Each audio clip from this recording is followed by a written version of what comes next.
Well, I like, for instance, the Millennium Project. Millennium Project, they have an exercise, and that was developed all over the world.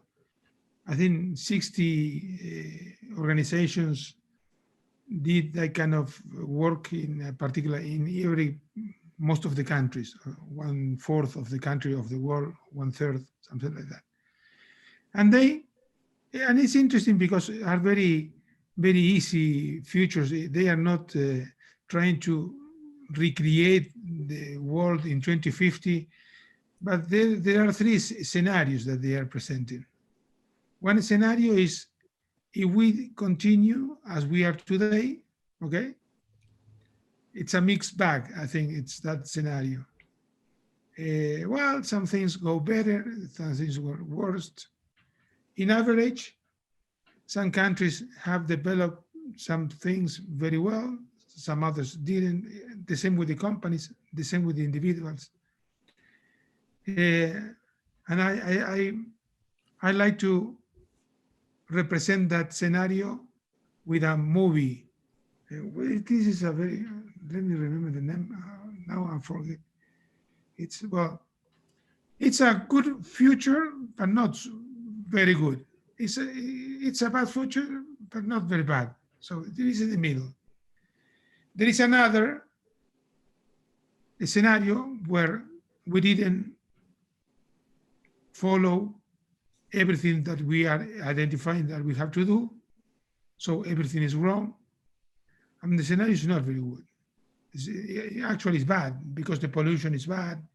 The importance of the humans in society was not protected. We were not protecting humans, so the conditions are really bad.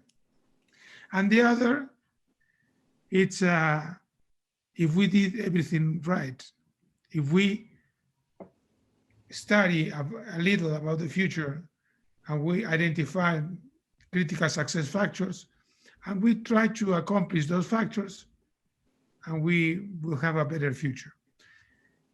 We know that as humans, it won't be the better scenario, it won't be the worst scenario. It will be something in the middle, right? A little up, a little down. So we have to decide where we want to have ourselves. So in general, it's important for us, and I really thank the International Cultural Federation to creating these kind of spaces, because here we are having this, for me, are very important, strategic conversations about the future. Okay, so if we discuss about the future, not because, okay, we will generate, the future will be like this. It's not what matters. What matters is if we talk about this openly, with open minds, and we identify the risks and the opportunities, because it's huge of opportunities and huge of risks. But more importantly, is where do we want to go? If I'm a pilot, plane pilot, okay? So the most important thing is not the plane. Where do you want to go? So because if you know where do you want to go, then comes the plane, the speed, the gas, and everything. Where do we want to go?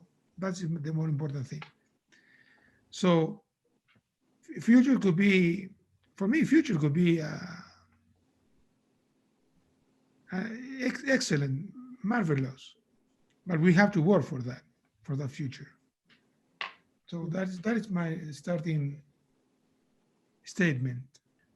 I'm going to pick up on something that Nestor said, and he said that, it could be good, it could be bad, but somewhere in the middle. I really think that if we don't take action, it could be bad. And I think we can alter the course of our own future of work by paying attention to some of the trends and listening to what people want and how they are processing all the changes that have gone on. I think technology will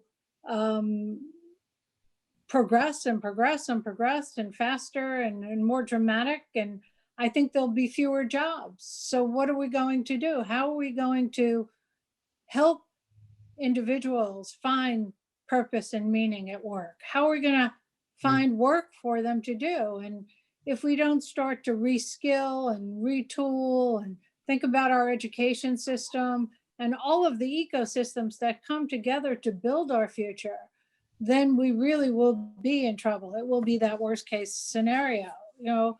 So, you know, people are people, and you know, history is history, but we haven't changed. People are social creatures. They need connection. They want to feel valued. They like community. And we can go on and on anthropologically as we tell our stories of the ages. But again, how do we create work structures? How do we create value for our societies by finding meaningful ways that people can participate? And so we don't just have societies of haves and have nots and knowledge workers and then people without anything to do. And so I think we have to think about, how do we retool not just the world of work, but the world of education, the world of community, the world of responsibility to one another. And we really have to think about futures as being linked together in all of those ecosystems. Because technology will eat us.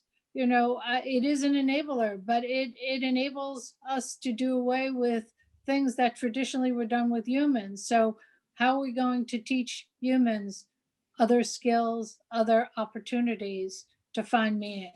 May I add a comment on that because it resonates so much with me? I really agree that if we just wait things happen, maybe it's not going a good way for everybody or for the majority. So in this sense, I think the challenge for organizations in the future is exactly to build this consciousness that help us to take good decisions to prepare the future, not just for our generation, but for the next one. So I really believe something that um, we can work together, I mean, universities, companies, and the society, is to think about the role of leaders at all to make it possible, a better future for everyone. An example of that, Vivian, is that, you know, in current contemporary business and the world of work, people have mandatory retirement or they find themselves, you know, retiring at 55 to 65 and that, but our health developments have given us the Yes, opportunity to live to 80 or 100. So how will people take care of themselves?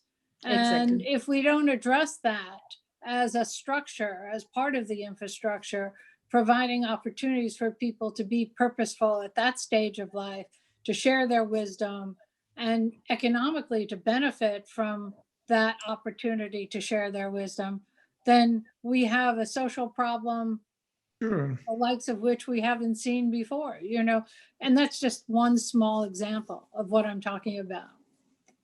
Yes, the point here, sorry, just one comment. The No, point, the point here but is if we are a society of producers and the only thing that matters is the production of goods, is one thing.